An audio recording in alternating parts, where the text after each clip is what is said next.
before you open your mouth, before you start yelling at your uncles, right? Before you start teaching, giving them the khutbah, you come and hear the khutbah and you say, I'm going to do this at home. That's a good point. My dad needs to hear this one. This is going to make a great point of argument, right? A lot of excited young people do that. They discover the religion, they hold on to it, and they use it to debate with family, right? When you do that, you're basically abandoning what the messengers did. You have to have a little credibility first. When you turn to the religion, you become the best son, the best daughter, the best husband, the best wife. Speaking of the best husband, I want to tell you a story. A really good one on this subject, making people conscious of Allah. You don't just invite people to have taqwa of Allah with your words. Your character says a lot. A friend of mine, he became a friend actually on a short trip, told me about how he was raised in a Muslim family. He's Guyanese origin, and in Guyana there's Muslims that are committed, and there's Muslims that have mixed their religion with Hinduism, and some Muslims that are just Muslim by name, and they've completely almost lost everything of the religion. They almost know nothing of the religion. So as he was growing up in New York, he almost completely just wasn't even practically Muslim. He used to, get into fights with his mother. He went to jail a couple of times. He was in gangs, all kinds of stuff. Later on in life, he decides he wants to, he's looking for God. And he knows at least by name he's Muslim. I think his name was Muhammad or something, right? By name he's Muslim, so he should look into what religion first? Islam. So he starts looking into Islam, starts going to the masjid, starts learning how to pray again, becomes more serious. At the time he was, he had married his girlfriend who was Christian or whatever. Right? He starts becoming more serious about the religion. And then his wife notices that he's praying. And the beer is gone from the fridge. And he's not going out with his drinking buddies. And he doesn't go to Atlantic City on the weekends. He's a different guy. Something's changed, And he doesn't say anything to her. Just on his own, he didn't yell at her, didn't tell her to, put a hijab on or whatever, lose all her friends. He didn't do any of that. He went to a scholar, and I make dua for the scholar that he went to. He didn't tell me his name, but he said, I went to my scholar, and I told him, look, I'm becoming more and more aware of Islam, but my wife, of course, is a Christian, and she's not even a practicing Christian. She's just kind of what I was before. She's exactly like I was before. How do I help her? He said, don't tell her a thing about Islam, just be the best husband you can be, and to do that, just study what kind of a husband the Prophet was. Just do that.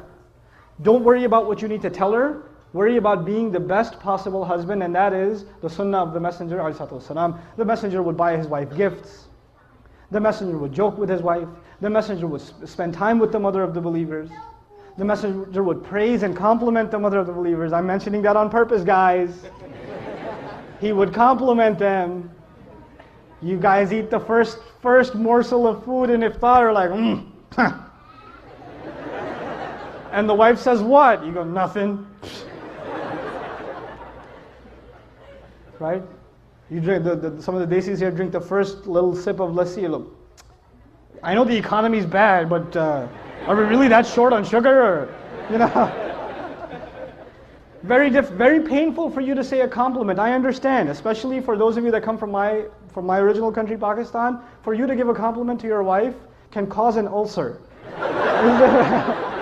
So I understand, but it's a sunnah, guys.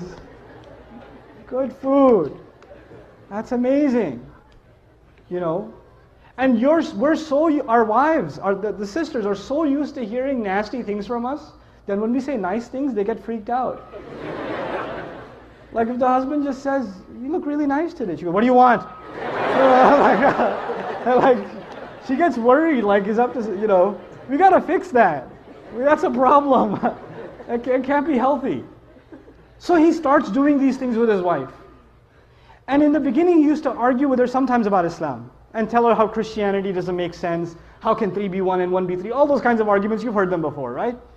And none of those would work with his wife. None of them. He's like, no, I'm a Christian and that's it. Jesus is in my heart. Leave me alone. 3 years go by. He stops talking to her about Christianity and how dumb it is or whatever. Stops debating with her. He's just being what he can be as the best husband. And one day he's making maghrib and his wife joins him in salat. And he's in salat. It messes up his salat. Right? What's happening here? Right? So, he gives, after Salat, he looks at her and he goes, what happened? And she goes, what? Nothing. And he goes, no, you have to tell me what happened. And of course she says what pretty much any wife would say, it's complicated. All right? But eventually she tells him, and she tells him, look, I've never seen a husband like you. My dad wasn't like that. I've never seen a father like you. The way you are with our child, I've never seen a father be like that. It's so beautiful. This religion can't be wrong. It can't be wrong. This is ittaqullah. You see how aware you are of Allah in your life. Right? It's not how many ayat you've memorized, how many ahadith you know, how much knowledge you can spit out at someone, how many quotes from scholars you can deliver. It's not about that. How are you living your life? People can see that. You're calling people to the taqwa of Allah. حَقَّ تُقَاتِهِ وَلَا تَمُوتُنَّ إِلَّا وَأَنْتُمْ مُسْلِمُونَ. شباب الهدى قد بنت أمتي عليكم من الأمل المنتظر سروحا تقاوم عصف الظلام وتهزأ بالفسق النظر.